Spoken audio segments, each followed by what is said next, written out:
Hey, what's up, boys and girls? Welcome back. I'm back, man. I did a show a little while ago. Oh, hang on a second.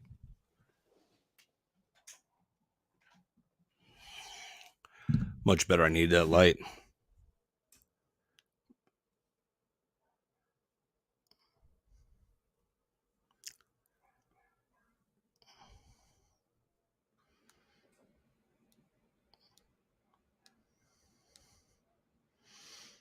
Hold on one second, kids. Welcome to Cage Side with Christopher James, episode number 2 today. We are live. Good to see you. Good to have you on board with us tonight. Welcome to the show. I've got some 18 viewers. That's awesome. Glad to have you guys on board with us tonight. Earlier tonight, we did a show. We had UFC star Max Griffin, who actually revealed to us that he is out of contract right now. But he said the UFC wants him back. So it looks like he's going to sign a new deal with them. And for the first time in his career, he wants to jump into title contention, which is absolutely awesome. I've known him a long time. He's never, ever wanted to do that before. So now he wants to do that. So we're going to hopefully see him work his way into title contention. That would be great. Max is a good dude, been around for a long time. And, screw it. Let's get that guy into title contention. You know what I'm saying?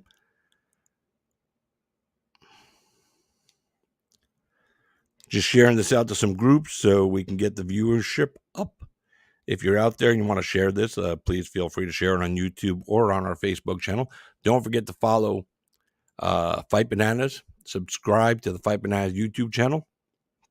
Next week, I'm going to have Manny Correa ahead of his show or his fight with Devin Cushing. I'm going to have Luis Antonio Pena, a.k.a. Violent Bob Ross, and a journalist who I have the utmost respect for from MMA Fighting. We are going to have Damon Martin joining us on the show. If you look at the crawl here, you'll see that we have a lot of shows here on Fight Bananas. I didn't even list them all on the crawl, but they're everywhere, So, check us out. We are growing at a rapid pace, and we'd love to have you on board for the journey. In just a few minutes, we're going to be talking with BKFC Heavyweight contender Big Ben Rothwell. We'll be stepping in to chat with him to see what's next for him in his career. Bare Knuckles blowing up. They're doing a phenomenal job. They are ahead of the curve, I believe, as far as a new promotion, a new sport coming in, than the UFC did. When the UFC first started, mixed martial arts first started, they really had a hard time. And I think because of their success and what they've accomplished, I think that helped BKFC get some doors opened, but that's just my take on it. How do I think this whole Michael Joseph wants to know, how do I think this whole Conor situation affects his ownership in the BKFC? I don't think it affects it at all.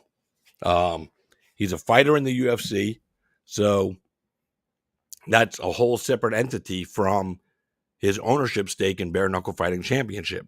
They're happy to have him on board, and if I'm David Feldman, I'm thanking my lucky stars that Conor really digs this and wanted to get involved in it. That night when him and Mike Perry faced off, you can't buy publicity like that. You can't. You just can't. And the fact that it went over so big was incredible. So, the ownership, I just don't know what Conor's voice is going to sound like in BKFC as far as what is he actually going to be doing. Is he going to be involved in some of the matchmaking, some of the bookings, some of the places where BKFC goes? Is he going to be able to open doors for the promotion that they couldn't get open before? Will we see BKFC go to Ireland. And I don't mean the shows they do in England, because when they go to England, they don't take the whole crew with them. When they travel out of the country, they don't take the whole crew with them. I believe a lot of the time, commentators are doing a live commentary, but they're doing it from a studio here in the States. Will they take the whole show on the road? That's an interesting question that I want to get answers to. I want to see, if David Feldman picks up the whole show and takes Sean Wheelock and Chris Lytle and Cyrus Fees and the whole posse, the Ring Card Girls, everything, takes the whole thing on the road to Ireland or even to England, because they've been doing shows in England, but it's not the same as the shows they do here. They don't bring their announcer. It's just a different version of the show. I personally would like to see them take the whole show on the road. So, that's just me, though. Let's see, what do we got here? BKFC going to take over. They're working hard at it, man. They've definitely made an impact in the combat sports community. And like I said, they're catching on faster than the UFC did when the UFC first showed up, in my opinion. As far back as I can remember, and I was around when that started to take off. And obviously I've been around for the beginning of BKFC. I think BKFC is getting farther than BKFC thought they would be at this point. Let's fucking go. Ireland would be amazing. Gamebred Bare Knuckle Fighting Championship, Gamebred Bare Knuckle MMA is greater than BKFC. I love Bare Knuckle MMA. I've been fortunate to announce, for them a couple of times. I think they're two different products. One's a full-on MMA bare knuckle, which I absolutely fucking dig. And then the other one's just straight bare knuckle combat, where you take all the MMA out. So I don't know if one's greater than the other. But for me, I do love the MMA action. I do love the bare knuckle element added to it. So I'm going to agree with Dave. But right now, I got my first guest, or my only guest for this segment. He's sitting in the green room. He's got a big old smile on his face. So, and I'm going to tell you guys a funny story about him from Jacksonville. But we're going to bring him in right now. I'm happy to have him, honored to have him on board. Please welcome Big Ben Rothwell to Cage Side with Christopher James, Lock on Typing. Ben, how are you?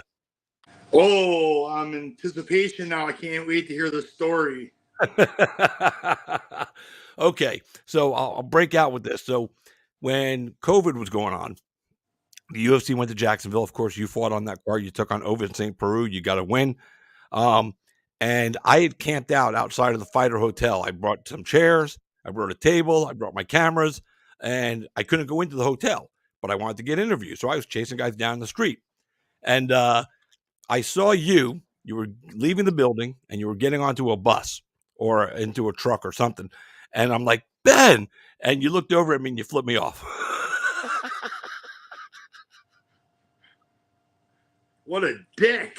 Yeah, it's happened before. I'm sure it'll happen again. I laughed when I laughed after, didn't I? Yeah, you did. You laughed and you flipped me off and you left, and then you got your vehicle and you left.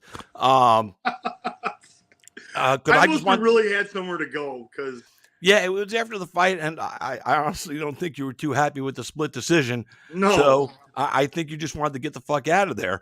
And I shot my shot. I got fucking balled in the face. You dunked on me and fucking called it a day. Well, I'm sorry. I mean, usually I would laugh and then proceed to give you whatever it is that you needed, a photo or whatever. So I don't know what the hell happened. It's okay. Hopefully I don't have too many of those stories out there. No, and I almost got arrested there too, because a little bit after you left, I'm sitting there on the sidewalk, and somebody from the hotel came out and tried to chase me off the sidewalk, and I told them to go fuck themselves. I said, "There's a public sidewalk. Your hotel doesn't own the sidewalk." And they said, "We're going to call the cops." I said, "Fucking call them." So they did.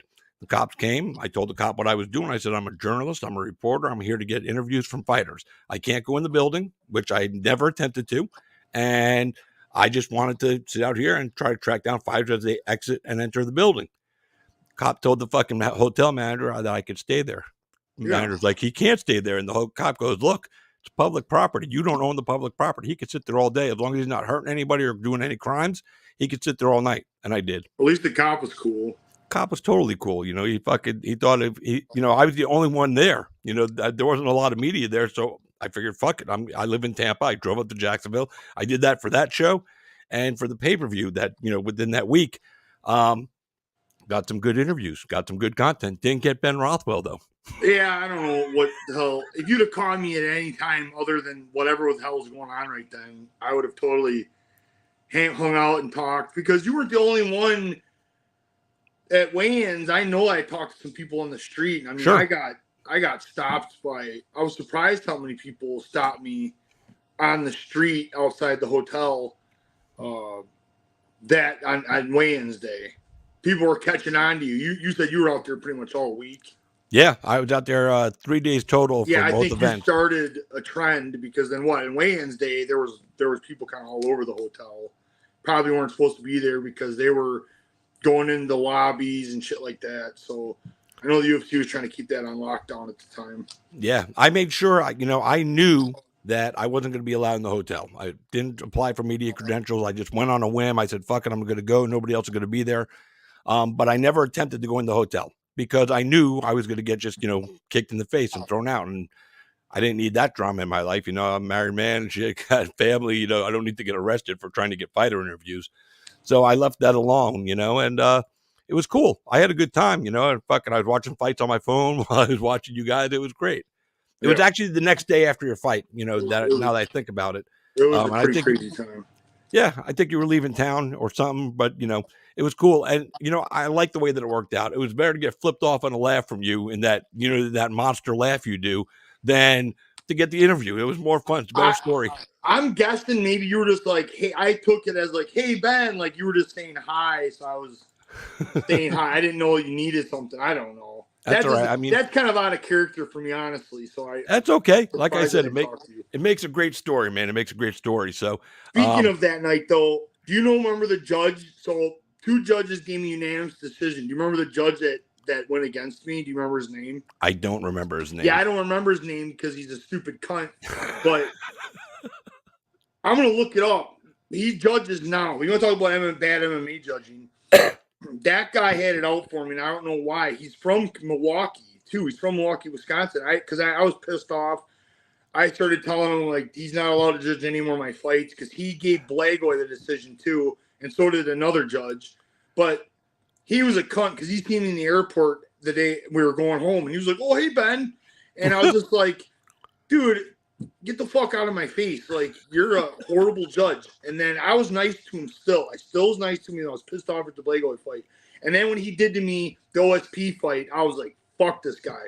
Because I clearly won the fight. There was no dispute. And he gave it to GSP or to OSP. I'm like, this guy's a rotten piece of shit. Yeah. And I've watched him multiple times in question. And a lot of the bad judgings that we've had big controversies about, he'll be in the middle of it. That figures. And this is the part that nobody really looks at this. I looked at my fight, and I've watched him do it, him specifically. The end of the 3rd round, he'll take out a cell phone and look at it. Now, I don't know when people are like, oh, take it as like, oh, he's, not paying attention to the fight. I'm like, no, somebody's telling him what to do, and he's looking at it and putting it down because it's at the end of the 3rd round. I'm like, why would a judge even be allowed to have a cell phone at the table is beyond me. Yeah, so that in itself needs to be fixed. That right there. Absolutely. They shouldn't have any electronics at the cage side or at the ring side. No outside interference whatsoever. Nothing. And he looked at his phone at the end of the 3rd round. That's great. I just had Max Griffin on at 7:00 tonight, and we were talking about judges, and he got screwed over by Sal D'Amato when he fought Neil Magny. Oh, who do you think the judge is that I have a problem with? Sal D'Amato. So he's telling me the story, right? That, he felt he got screwed. And then he was at a different event, A1 Combat, Uriah Faber's promotion. And Sal D'Amato was sitting there right in front of Max. And he's offering Max chocolate-covered almonds and all that stuff. And Max is like, why are you being nice to me now? You got something against me? Max went after him a little bit. And I just find it funny, the judging in MMA has gotten really out of control. And I don't know if there's a way to fix it, because, everybody says get former fighters to do it. And me and Max were talking about this, and, that's a good idea in theory, but what if that fighter that you get is wrestle centric and a heavy, wrestler, he's going to lean more toward the wrestling as a referee or a judge. Same thing if it's a striker, they're going to lean more toward what they're used to seeing or what they're used to doing themselves. So I don't know if that's the fix. What you got any thoughts on how to fix judging? I mean, I think I would rather knowing that other fellow fighters. Nope, we lost him for a second. He'll be back. Somebody called my phone, sorry. I knew that happened. I would feel better knowing that other fellow peers that do what I do know what I'm doing, because Sal Diamano doesn't. That guy ain't never worked out in his life, okay? He don't know shit. If I was judging a fight, I don't care if I'm considered striking or ground heavy, though I appreciate the whole aspects of it. Right. I know how to watch a fight. I know, like, just because you took a guy down and laid on him and he didn't do any damage, that doesn't mean you won the fight. Like, was the bottom guy hitting you with elbows? Was he doing damage? At the end of the fight, I was supposed to be part of the main rules. Who did the most damage? Even though this wrestler took the guy down and it looked like he controlled the fight, but when he gets up and, like, he can't look out of both of his eyes and he's got cuts all over and the other guy looks pretty good, who won the fight? Exactly. You know what I mean? To me, I think damage definitely needs to be heavily weighed in it. And, I think fighters is definitely a good place to start. I think we should still go through some sort of protocol, like some sort of like instructional, that's headed by some of the good judges. Herb Dean does it, and even Herb Dean all these years, and he even gets ridiculed once in a while for reffing. But I think refs should help judges, like, hey, this is, we're in the middle of this. This is the things we're looking out for. And these are things that we think you should be, valuing and judging against. And at the end of the time, I tell you what, when you have a multi-billion-dollar corporation going, we can't do anything, it's the commission, that's fucking all bullshit. Listen, a multi-billion-dollar company that does things better than anybody, if they wanted to fix something, they would fix it. So people need to understand it's not fixed. It looks broken to us. It's not broken to the multi-billion-dollar company. You should think about why. So it ain't ever getting fixed the way you and I think it should be fixed. Yeah. And that sucks because paydays are on the line. Fighters' careers are on the line, their livelihood, their health and well-being. And yeah, I really get pissed off when I see when Sean Strickland just fought Paulo Costa 2 weeks ago. Strickland won every round. I mean, Costa ran the whole fight. I don't know if you watched it. And two of the judges scored it. One judge scored it 50-45 for Strickland. The other judge scored it 49-46 for Strickland, which I was still pissed off at. And then one judge scored it 49-46 for Costa. Costa ran backwards for 5 fucking rounds. And I just caught that. That's the one. That's just an honest judge didn't know what the hell he was doing or made a mistake. There was no like. It's when the guy that is getting built and he wins that questionable split decision. That's the kind of shit that I'm talking about. That does suck. There's no doubt about that, man. So you have a unique perspective because you've been in the top promotion. You've been in the UFC, the best company in MMA, hands down. There's no doubt about it. Now you're with the number one bare knuckle company, Bare Knuckle Fighting Championship. Is there anything you miss about the UFC and the experience and the full MMA thing that you wake up every day and go, man, I wish I was still doing this?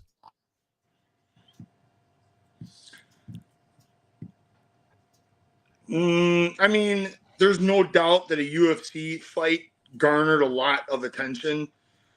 But, man, am I so impressed with the way BGFC is just continually to get there. And my last fight, even though it wasn't the greatest fight, I was literally in shock with how much attention the whole fight got, how much attention I got, how many people reached out to me. I got to feel like I was in a UFC fight, and that was awesome. So the first 2 fights, I would say, maybe, the scale's a little bit different. I still, in Colorado, I had that big field. The arena was packed. It was loud. Right. It was awesome. But, after the fight, how many people reached out to me and that kind of thing was kind of a gauge. And I didn't care, honestly. I'm not an attention whore anymore. I'm just too old for that. I just like doing my thing. But when the fans are excited, that's the part that I like. That's the part that makes me excited that people got to watch it and got behind it and into it. And this last fight, I was obviously disappointed in. And, dude, it was like 10 times more people had watched this fight than the one in Colorado. So that's all on the BKFC. You know, that's their promotion, Mike Perry, just everybody doing their thing. And these shows are getting bigger. More people are watching them. You know, we're getting fans. I feel like, you know, every live event we get new people to, we're going to make fans.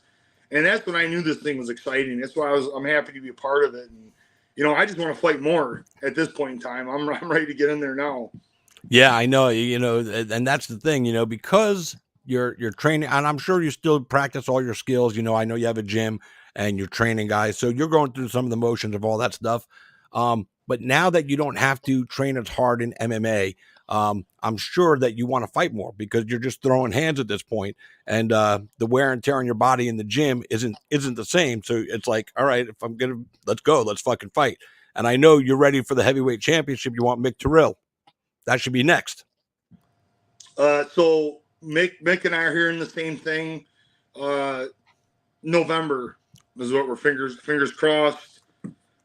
Big event's going to get planned sometime like that and around that time frame. Obviously, we watch BKFC work. You know, things are always in motion and things are happening, but that's tentatively kind of what we're hearing. And you know, him and I are both about it. So. Yeah, I mean, it's the fight to make. There is no other fight. You know, I was sad for you with the Todd Duffy fight because I know you wanted to go out there and really put on a show. You know, one of the things you've always done, you know, whether it was in the UFC or now BKFC, is you've always put on a show. You're so much fun to watch inside the cage or in the ring now, and that, you know, you put all that work into camp and that shit happens, and I was just like. And I could see it in your face, you know, and you weren't happy in your post-fight interview. But I guess that's just the way the cookie crumbles, right? You know, what else can you do? For me, I was just disappointed because my hands were firing so fast in the back room. I had the California State Commissioner and my manager were going, God damn, like my hands were just really, really on. All right, let me put it that way. And I'm getting a little bit older and my hand speed's increased and my accuracy and my boxing is really, really coming into its own. And I can't wait to show it. So Mick Terrell ain't going to lay down. You know, Mick Terrell ain't going to flop on the ground in 45 seconds. Like him and I are going to put on a fight. And he's the kind of guy I need to show what I know I want everybody to see. Like I want to show what these hands can really do. We know, I ain't got to say anything about Mick. You know, he beat the guy that was telling the whole world that, you know, Lorenzo Hunt was the greatest thing ever in BKFC and, you know, didn't even make it around past Mick. So it's a huge fight. You know, we're the two biggest entities coming in and to make the biggest BKFC heavyweight fight. Yeah. And, you know, I guess I've got a Mick Terrell fan here in the comment section. He says, Mick Terrell is the champ. He's too much and too quick for you, Big Ben. Then I guess you're going to be tuning in to watch that fight, aren't you? I'm going to be tuning in to watch that fight. I've been proving people wrong since I came out of the womb, man. So you're going to join the club. I'm sorry to tell you. Yeah. And you know, a lot of people, since you've joined BKFC have talked about you coming in bigger than 265. But in the heavyweight division, you know, they're so used to the MMA rules. In boxing, it's different. And you guys are following more of a boxing model than an MMA model. They don't So a lot of these haters and it's coaches and managers of the guys in the beginning. They're the ones that are bitching. It's not even the fighters, though. Now some of the fighters are getting a little bit scared and starting to do it too. They're like, my contract says that. Listen, whatever the weight was the guaranteed. So there's 40-pound heavyweights. Their contract said the weight was going to be at 240 because both the fighters, that was the weight. That doesn't suddenly mean that's the weight class limit because your contract said that. Or the guys that are 215. I know there's contracts that said 215. That's what you got. It doesn't mean that's a weight class, guys. Wake up. That's just the organization gets to make their whatever weight class per fight. In the boxing world, there is no limit in heavyweights. Why do you all want to be bitches all of a sudden? Be like, oh, we got to have this weight class. You know, UFC is that. We're not the UFC. We're not MMA. We're closer to boxing, but at the end of the day, this is its own thing. And if we decide that the weight class is 275 at the heavyweight champ, then it is. It could be 300 pounds if David Feldman wanted it. So get off of your shit. Stop. This is a world I'm not used to. Heavyweights crying about weight. What kind of stupid bitches are you guys? Like, I'm willing to fight Eddie Hall. He's 360 pounds. You think I'm going to, Eddie, you got to get down a little bit. No.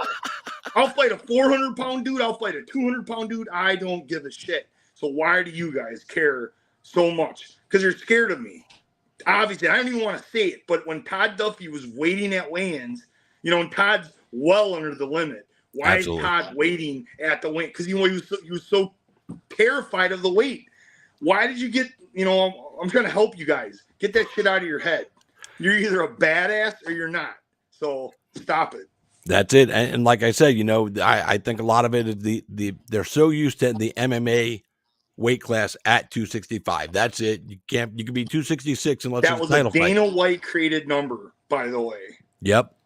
Way back when. Like, why? Because Dana White hates fat, sloppy heavyweights. So by doing 265, he knew he was getting rid of 300-pound sloppy dudes. I'm not shitting you. The guy's crazy about aesthetics and the looks. I know. Can we just be fighters? Because I think now that the world has unfolded over the last 25 years, there's badasses at all weights and all shapes and sizes. Let us fight. At the end of the day, what do the fans want to see? Badasses kicking ass, right? That's it. I don't care what you weigh on the scale. I want to see you go in there and fight like a crazy son of a bitch and fight another guy that fights like a crazy son of a bitch and entertain the shit out of me. That's what I'm looking for in a fight. So let me be me. Let you be you. Let Mick be himself. And may the best man win. Hey, real quick, let me hit you this because Mick keeps going, 265, 265. Mick stops on, Mick's outside of him and I promoting a fight. We both, cool guy. Yeah. But with this whole fight business, his fight persona, no, and I got to talk shit on him. Let me remind you that when he won the belt, him and his opponent weighed 270. Their made-up weight class was 275. So he forgets that. He forgets that he wasn't even 265 when he won his own belt. So let me remind you that, jackass. There you go. And he goes, the fight almost got canceled because of that, and blah, blah. Shut up. There's the commission did not do such a thing. They didn't care. Like I said, the BKFC basically the commissions are remember, this all started my very first fight. I've been calling the commissions, asking them all, the California, Louisiana, Colorado, and every commission goes, it's whatever BKFC wants. That's right. So there it is, guys. For you uninformed and uneducated, you just got educated and informed by Big Ben Rothwell about how it really goes down in case you didn't fucking know. So here's a question from the crowd. It says, Ben, I'm a big fan ever since you were in the UFC knocking dudes into the shadow realm. My question to you is, if you could fight one person, dead or alive, who would it be? That name, that has changed a bunch because there's more than one, man. There's guys in the MMA world that I want rematches with or want to fight again or have wanted to fight. There's big names, but man, and maybe even bare knuckle, but now I'd want to fight one of the top 3 boxers, but Anthony Joshua and Tyson Fury are still up there in high. And, Tyson Fury's kind of losing a little bit of his luster, especially with the last 2 fights he's had. Yep. And Anthony Joshua's getting hotter. Either one would be epic for me, but I think Anthony and Joshua would be the one because I'd be a 10-1 underdog. Nobody'd give me a fucking chance, and I'd love that opportunity. Yeah, I would love to see you step into the full boxing world and get one of those big fights, like Francis did. Francis Ngannou got a huge fight. I guarantee I think something was wrong with Francis because I will go, but I'll give Anthony a fight. I just need the chance. I just need an opportunity. Yeah, but I don't know what the hell is going on with Francis. It didn't look like Francis to me. No, it didn't. And you've got a great management company. You're with First Round Management. So if anybody can get that fight done for you, those guys, they do amazing things for their clients. I'm trying to get Eddie Hall. I want Eddie Hall's throwing little midgets around and shit. He's 360. I thought that would be an awesome, for right now, just to get going, I think it'd be a fun fight. I think it would. Whatever card you put us on, any of these boxing misfits, any of these, I think people would tune in for it. I think it'd be a cool freak fight. Yeah, when I saw that the other day of him throwing around those 2 brothers and just fucking picking the guy up and just right out of the sky, just swatting him down, basically, I was laughing my ass off. I was like, But this is what the world wants to see. They want to see freak shows like this. You know, they want to see this big fucker guy go out there and fight. But I'd be more interested in watching you and him go at it than watching him and two little midget guys go at it. It would garner some attention. I think people would definitely tune in to see that. Yeah, that would be a lot of fun. And he's a huge monster of a man. But, you know, I mean, you know, and it's funny because we're talking about him, but you're a huge monster of a guy. I mean, you're a big son of a gun. I mean, there's no looking around you. You're there. You're not 360, but you're there. And yeah, I could see you probably walking into that fight about 300 pounds, fucking having a good time, going out there and making some cheddar. That would be terrific. How about a bare knuckle fight against Wilder? Yeah, so he just got knocked out, right? Right. Yeah, and I said he'd be the number 3, and I said but he's a little bit down on his luck. But still, I still think a fight with him could still garner some attention, just not the level of Tyson and Anthony Joshua, but obviously a big fight, still a name. Yeah. Boxing or bare knuckle. I mean, I really think I can handle myself. I just haven't got to show what I can do with gloves on. No, we haven't seen it yet. MMA and bare knuckle. I never really got a chance to show how good I actually am at boxing. You know, it's a different animal in itself. Yeah. Is there anybody from the UFC, from your fight days in the UFC, that you would like to welcome to BKFC? Cain Velasquez. There you go. That would be fun. I you know, everybody calls him the greatest heavyweight of all time. There's so many people that say that. I don't agree. You know, he was a good wrestler. No shitting on him, but his title run was beating Junior Dos Santos, beating Bigfoot Silva, beating Junior Dos Santos in the span of 5 years, and that's 5 fights against those two guys. What the shit? Right, 5 fights against those two guys. How can you discredit, and Stipe like blew that away? You know what I mean? Right. So I don't know. Yeah, when people, that's what I would say. That was always my argument. I say he fought the same two guys over 5 fights in a row. He didn't take on the whole division. He didn't fucking show himself against the whole fucking weight class. He showed off against 2 guys. That doesn't do it for me, you know? That's why I don't call it. It was the time, the hype machine. You know, the UFC pumped that hard. They did. Wanted a Mexican champion more than anything. They wanted that market, and they created that. Yep. You know, that's why, like, a guy like Islam Makhachev, who I have nothing but respect for as a fighter, you know, a lot of people call him the number 1 pound for pound fighter, but his resume to get to the championship was average. His first 2 defenses were against the natural featherweight, and he's only fought once against the lightweight. And granted, he won the fight against Dustin Poirier, but you got to do more. That resume has to have more accomplishments on it to be called the greatest or the pound for pound number 1 right now. So people shit on my opinion about that, but I don't give a fuck. It's my opinion. I'm entitled to it. So that's why we do it. This Lee Gibson guy, he don't like you. He says Olympic and world heavyweight boxing champions would destroy you. That's why you'd watch the fight. Yep. Exactly what I wanted. Because you just want to know. You know, here's a good suggestion. Former heavyweight champ Andy Ruiz. That would be a fun fight. I think Andy beats a lot of the dudes I named already. Yeah. So I didn't pick the hardest fight. I picked ones that I want to win. Yep. And that's giving Andy credit. Andy's the guy that fits. He doesn't look the prettiest, but he's a fucking beast. You know? He is. No doubt about it. You know, you mentioned Mike Perry a couple minutes ago. How much fun is it hanging around Mike Perry during fight week for you? If it looks like I'm having fun, it's because I am. He's such a good dude. Yeah, such a good dude.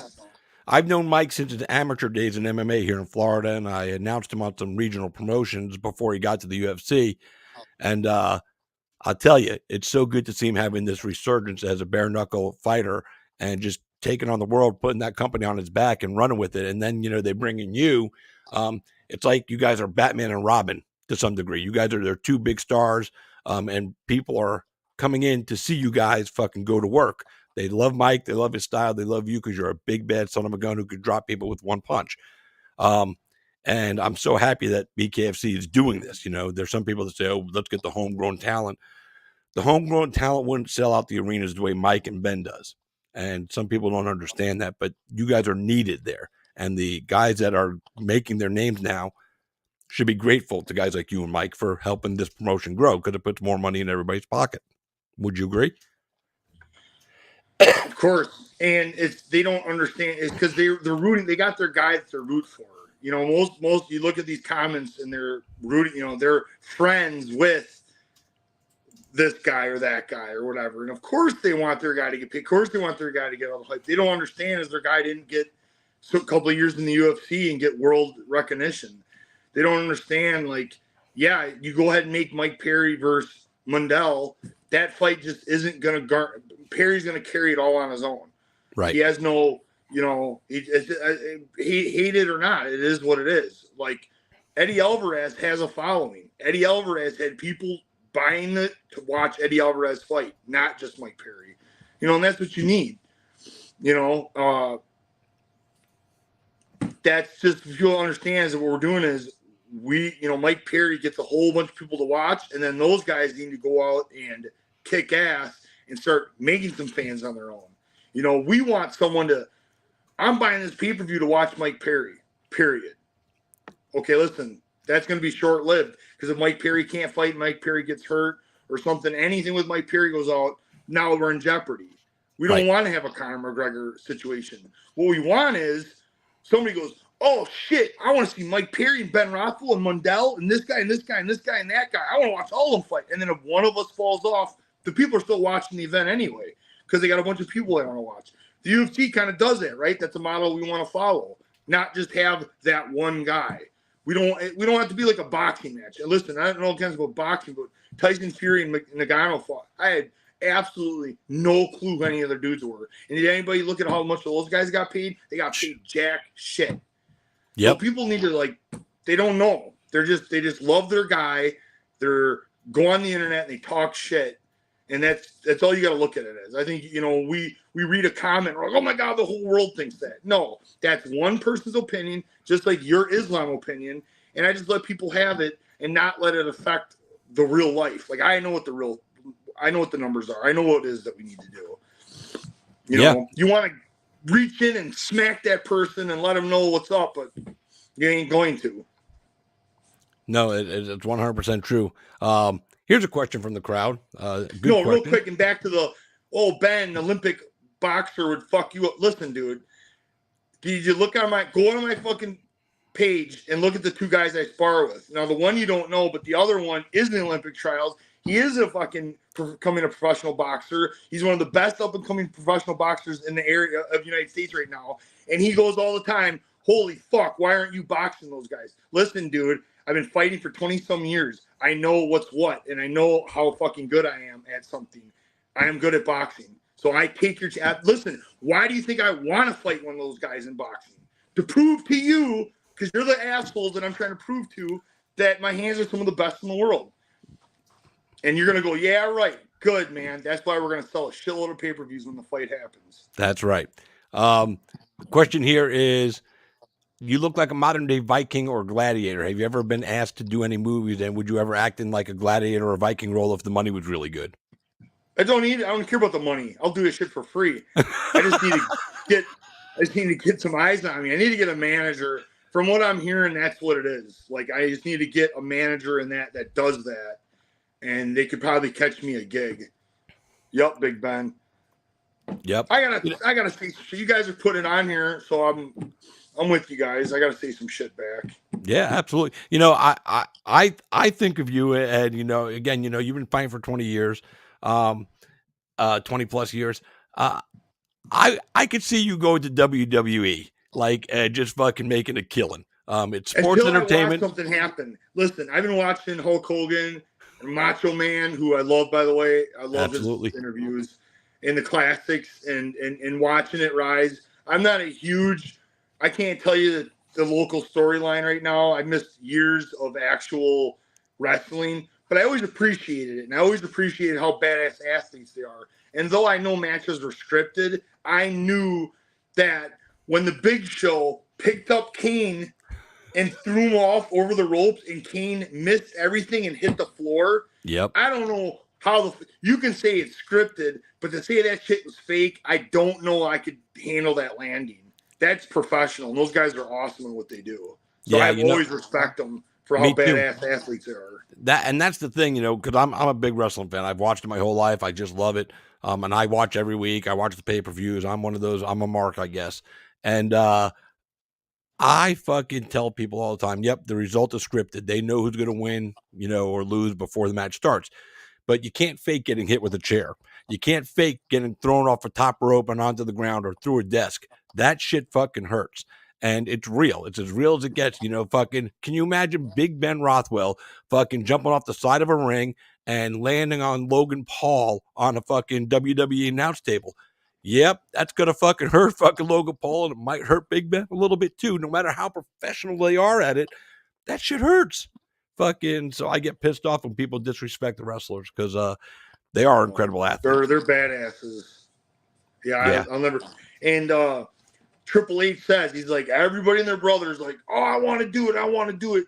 Get me in there. Get me in there. And he goes, they all say it until the couple of times they've let somebody in day one, they get thrown around, they hit the floor, they do whatever, and they're like, fuck this. Yep. Different appreciation for it.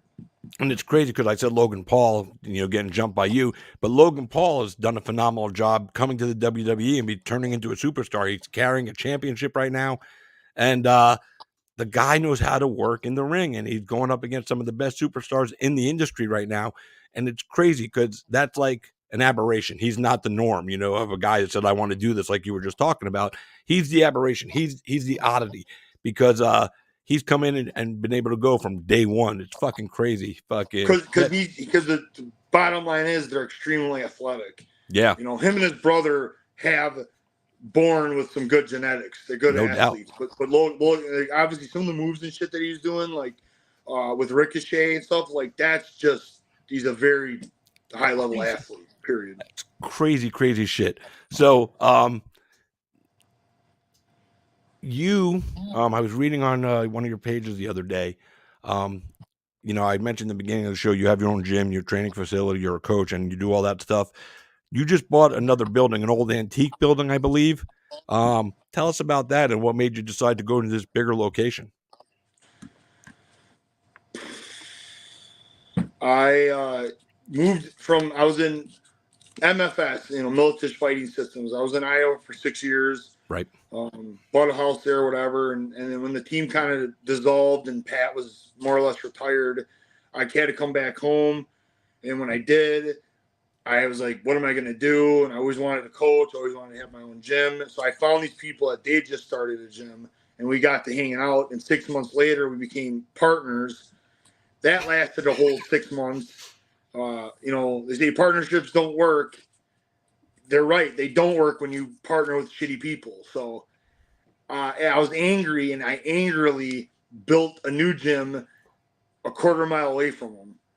And we called it the Badger Hole at the time because I was angry and I didn't want anybody to come down there. And I was just kind of more or less, I was getting ready for Mark Hunt at the time. I just wanted to get a place set up to train. And then I had a bunch of those people from that gym in that 6 months were like knocking on my door. They're like, dude, we're going wherever you go, like whatever you do. And so I let a few of them in, and then we got the idea. Jen's like, well, why don't we, we learned everything we needed this last year. Why don't we just get a gym going? And basically she was my front of the house manager, ready to do credit cards and set up memberships and do that kind of stuff. And I could do instructional.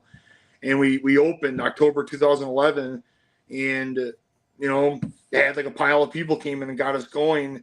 So I just kind of started it on a whim, but things took off.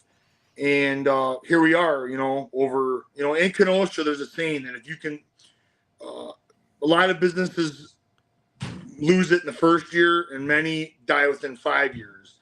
And in Kenosha, they say, if you can make it at all, you can make it anywhere, and here we are, 2024, 13 years. And yeah, still going, not just going, we're thriving now. The last couple of years, we really started adding on to our memberships and really got our program down.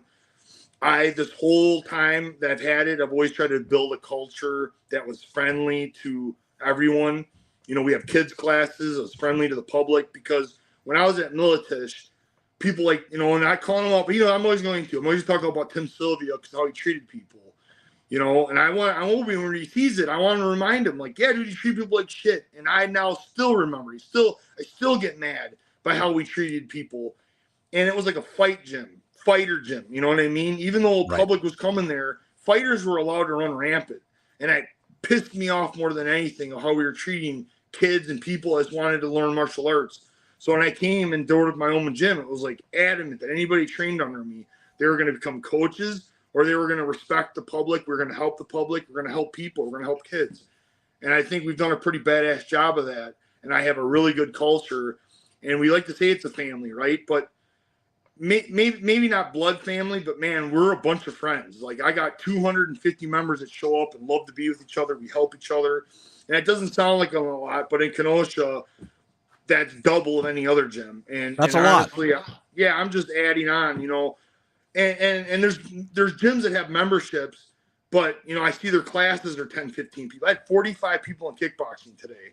Yeah, I'm happy about that. I mean that's really awesome to me. Those are kind of numbers that I only dreamed about 10 years ago, and now we're doing it. And it's a lot because of my coaches and the people I have around me. And I've got members that show up that act like coaches. And just to me, that's such an awesome thing. So long story short, I've always put the business in front of me. Like it's not Ben Rothwell's gym. It's Rothwell MMA. I had to name it that. I had to put a name on it, and it only made sense to put my name in my hometown. So we named it Rothwell MMA. But I've always said I'm an ambassador to the gym and like to martial arts, because the facilities are helping people. It ain't about me. It's about, dude, we're helping people with relationships. We're helping kids not get bullied. We're teaching kids that are tough not to bully.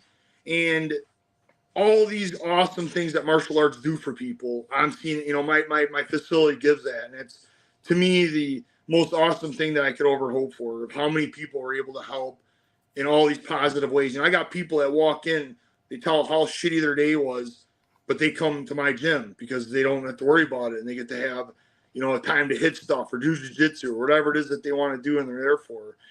So I've been renting this whole time. Naturally, you want to get out of that. You want to get out. And so for the last 3 years, I've been looking for a place. I've had 4 deals fall through because I'm on that, if life says it was meant to be, it'll happen. And there was some reason or another, things didn't go through, they didn't fall through. But this one was like determined to happen.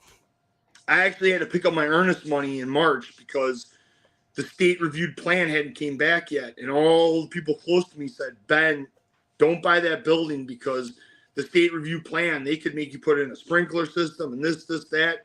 They could add hundreds of thousands of dollars to your budget of shit that you don't even know about. So I had to pick up my earnest money and let the building go for another month. It was 5 weeks actually.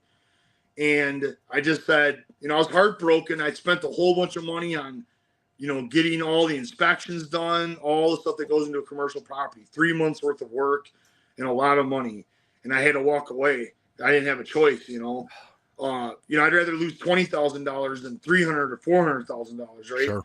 So I win we do the fight, and then I come back after the fight. The state review plan comes back crisp and good and done, and the building's still there. And I ended up making a better deal than I originally had, and because it was meant to be.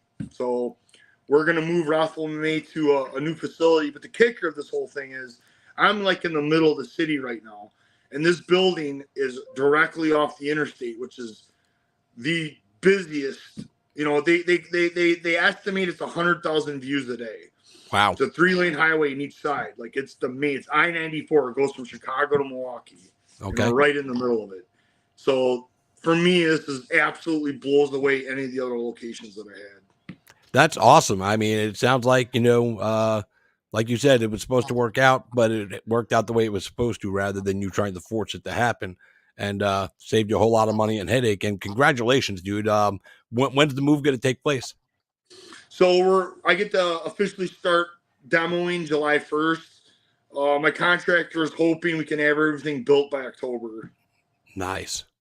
You're excited. I could see it in your face and listen to how you're talking about it. I'm excited. Everybody congratulated me, but at the same time, I'm like, I'm only halfway there. I got the important half done. I got an awesome location and everything to work on, but now I got to get the building built, which is a whole nother list of headaches, and potentially get ready for a title fight in November. Yeah, because your gym's going to open in October. You got to be training and you're in camp. But, you're in the gym all the time because you're a coach. You're training. So it's not like you're having to really get into a camp mentality because you're always in the gym working some way or another, helping people or working on your own game. I'm excited for you. I'm excited to see you get the heavyweight title shot. You and Mick is going to be a really fun fight because he's, like you said earlier, he's not a guy that's not going to engage with you. He's going to engage. He has that mentality, and we all know what we get when we get a Ben Rothwell fight. So this is the best fight that could happen. It's going to be an epic BKFC heavyweight title fight. It is. 100%. It definitely is. What's your thoughts on, and I have to ask you this, McGregor being involved now? What's your take on that? I was super excited. I actually had no idea. I was in the back room 2 fights away, I think, from my fight, and we see it, on the screen, and I'm like, oh, shit. Like, no matter, like him or hate him, it doesn't matter. Like, the guy gets eyes on him. He pulls out of a fight, and he's the most talked about fighter on the planet. Like, it is what it is. He has a huge following, and he's a great promoter, and it's just the best guy we could get, as like a fighter to brought in. Like, the most epic thing that could happen is they either dissolve his fights, he walks away from the UFC, or he gets these 2 fights done with, and we get a Platinum Perry McGregor pay-per-view. God damn. I'm not shitting. I think that'd be one of the biggest pay-per-views of all time. I think it would be huge. I just think it would be, with right now the way Perry is, it would be fucking massive. It would be. And, when they faced off, I believe that was in Denver, right? Yep. Yeah, when they faced off in Denver, you could just feel it through the TV. You could feel the energy. I was just sitting there, and Dave Feldman standing in the ring, and he's got a big old fight boner going on. He does. He's just like, this is the greatest thing that's ever happened to my company. And he was just so happy. And my boy Cyrus got to interview him, and it was such a great moment. And I was talking about this earlier. You can't buy that kind of fucking publicity. That's just organic. Oh, there's all this. Did this, did that. And it's like, you couldn't pay McGregor to do that. Dave Feldman can be like, I'll give you $1 million. You show up to my event. McGregor can be like, oh, fuck yourself. That's how he is. He did it. He showed up because he wanted to watch those fights. And wow, that was fucking awesome for us. And then he watched the fights, and McGregor got into it. He fucking loved it. Obviously, because here we are. Now he's fucking part of the company. So obviously he's into it. It was great, because they were showing clips of him watching some of the fights, and he's sitting there and he's talking. He's going, no, throw this, throw that. Just like he did on The Ultimate Fighter when he was coaching the fighters. It was so cool to see, and I was so happy for David Feldman, and because I've been a fan of BKFC since number one, and what he's accomplished in such a short period of time. I was talking about this earlier before you came on. BKFC has broken down doors quicker than the UFC did when the UFC was trying to do it. And the reason that's going on is probably because of the UFC, because the UFC broke down some doors and some walls and, made these states see, that this is okay. And so I think, Feldman has benefited from that. And, the partnership with Triller, now the partnership with McGregor, the partnership now with Ryzen, doing some shows, where they're going to exchange fighters in Japan.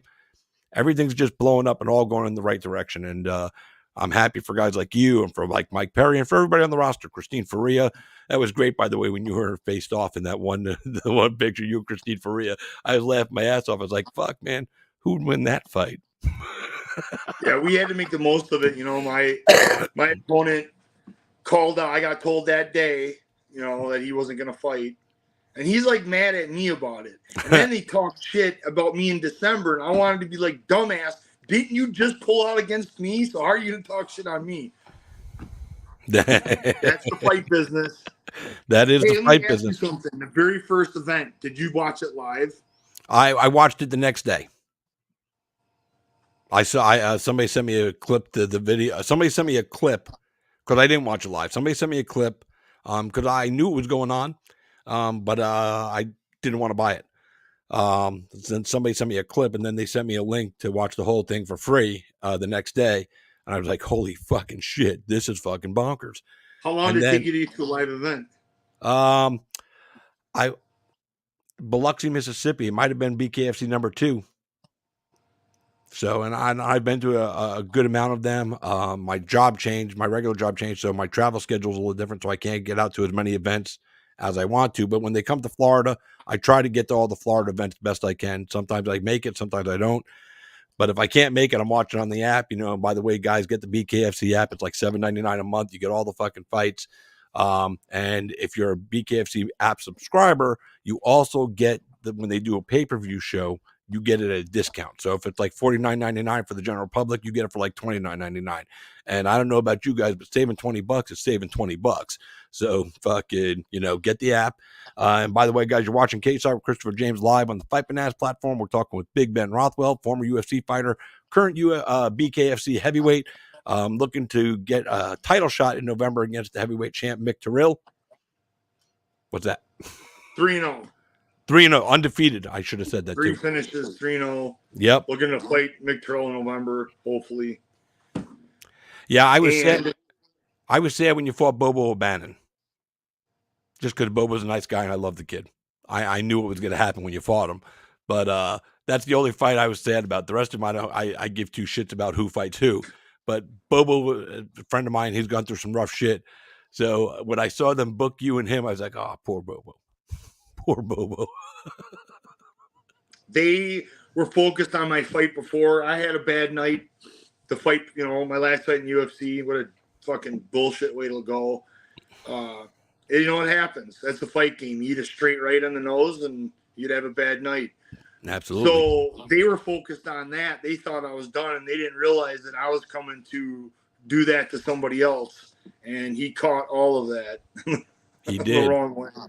And he's a super nice guy. Super guy. Him, Josh Copeland, and for all of its worth, even though Todd Duffy, I know, upset a lot of people, I like Todd too. I've had a good relationship.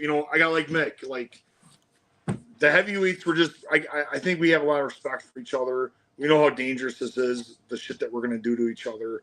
No doubt. I can't help but get along with the guys.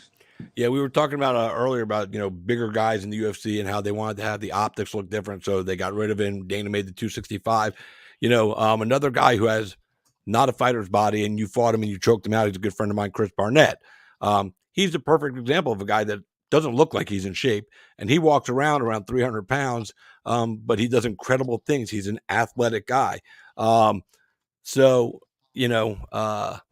back to the weight thing, I just, I laugh. Like we were talking about, with you being a heavyweight, and there is no limit. And now we've educated you guys. And if you don't know what we're talking about, go back and watch the beginning and listen to what Ben has to say about heavyweight fights get booked in BKFC, because it's not MMA. It's not the UFC. There is no 265-pound limit. Fuckers. That's what you did to me. If you don't know what that's about, go back to the beginning of the show. Go back to the beginning of the show, watch it. So, now, before I let you go, you're a first-time guest on the show. I do something with fighters. Every fighter's been on the show. This is my 3rd episode with Fight Bananas. But before this, it was just KSR Christopher James on my own. I've got about 300 episodes in the can. You know why they brought you on, right? No, why? Because you're a Florida Hall of Fame of the of the martial arts world. Our Hall of Famer. Thanks, man.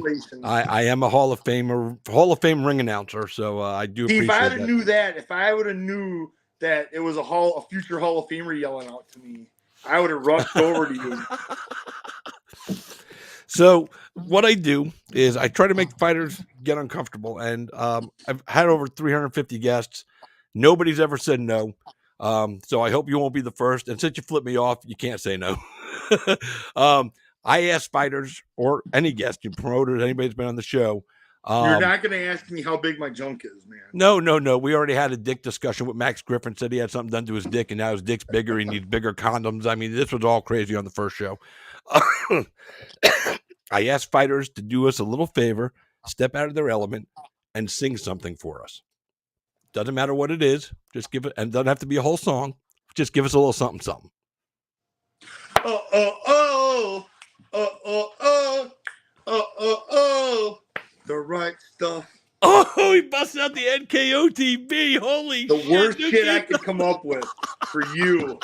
It was either that or Achy Breaky Heart. That would have been funny too.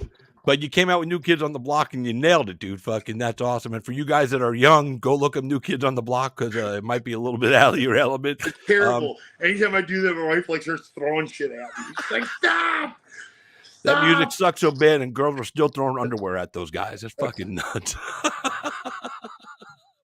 Well, listen, man. I appreciate you taking the time tonight. I know you were had a class, before the show.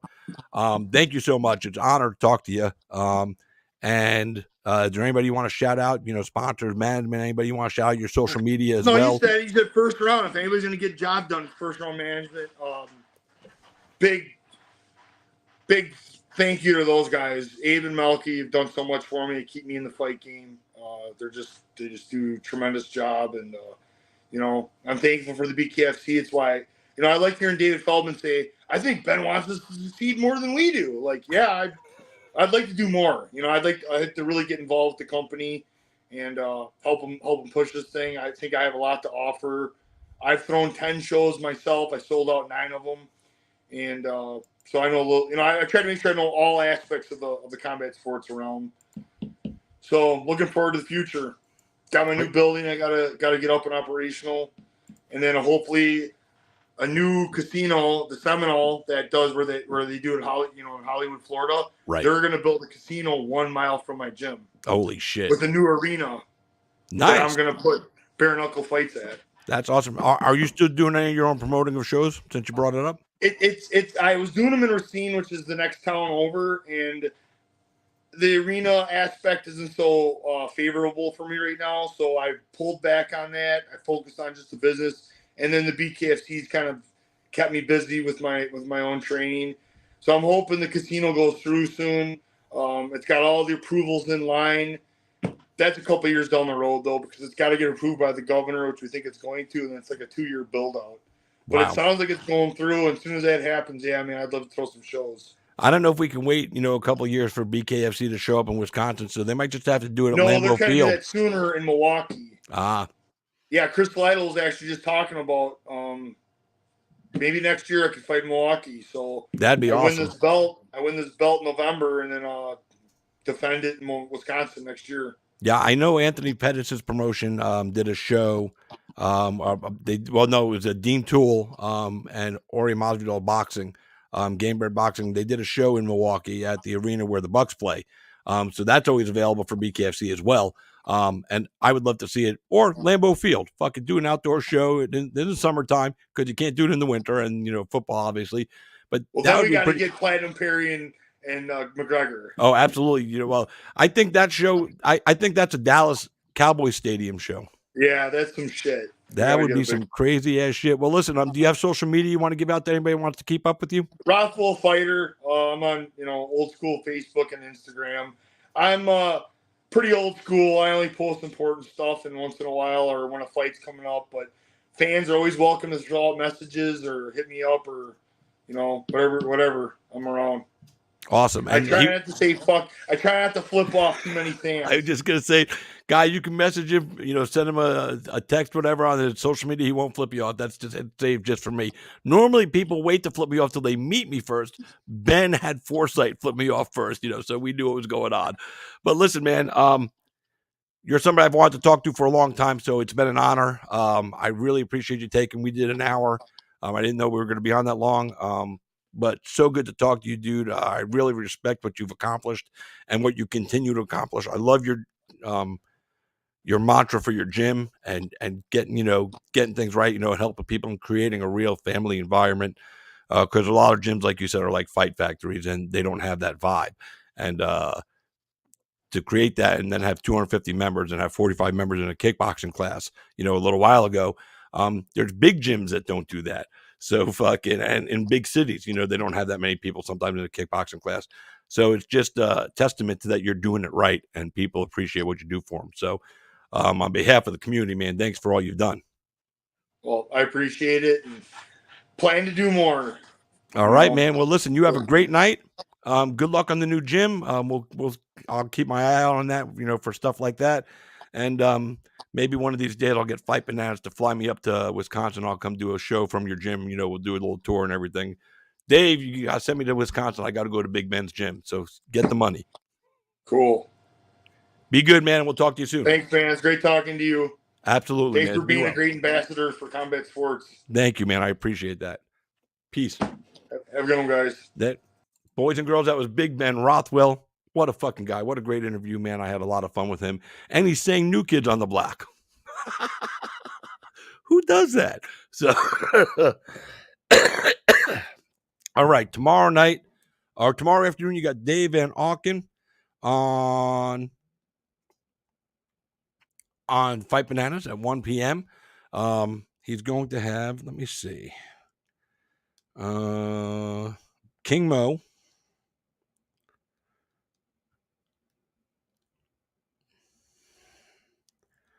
and Dakota Decheva from PFL. Those are his two guests tomorrow. He might have somebody else too, just surprised. He was just in Vegas for a Tank Davis fight, covering that for Fight Bananas. Fight Bananas is blowing up. Like I said, subscribe to our YouTube, follow us on Instagram, follow us on Facebook, at my page, Dave Van Auken's page, the Fight Bananas page. And just keep, jumping on this journey with us, man. We appreciate it. We can't do these shows without you guys. We appreciate the commentary when you guys jump in and talk to us. We'll always share your comments with our fighters and our guests because we do this for you. So that's it. Next week, I'm going to have Manny Correa. He is fighting Devin Cushing at July 6th on the Masvidal Diaz card. And he's going to be a good interview. Him and Devin got some heat, and we're going to talk to him. Luis Antonio Pena, aka Violent Bob Ross, see what's going on with him. He's a new daddy. We're going to talk with him about being a new daddy and where his fight career is. And then a journalist I love and respect from MMA Fighting. He's been covering this for years. He also does a site called Nerdcore Movement.